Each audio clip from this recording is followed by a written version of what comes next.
ያለ ሰላት የሚኖሩ ሰዎችን በጣም አደንቃቸዋለሁ። አንዳንዴ እንዴት ቻሉ ትላለህ። ከባድ ነው በጣም ከአላህ ርቆ መኖር፣ ያን ጭንቅ ተቋቁሞ መኖር ከባድ ነው በጣም።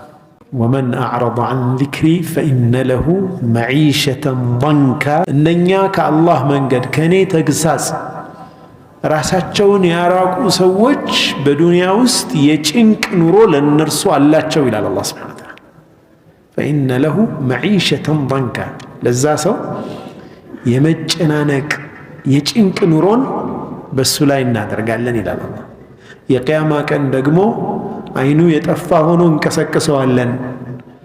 ከዛም ጌታዬ ሆይ ምን ነው አይን ነበረኝ አይደል አይኔ ጠፋስ ብሎ ይጠይቃል። ፈከዛሊከ አተትከ አያቱና፣ ዱንያ ውስጥ የኛ ተግሳጽ የኛ አያ ወደ አንተ መጣ።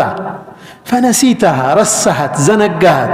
ወከዛሊከ አልየውመ ቱንሳ፣ የሥራህን ምንዳ ዛሬ ደግሞ አንተ ትረሳለህ ይለዋል አላህ ሱብሓነሁ ወተዓላ። አላህ ይጠብቀን።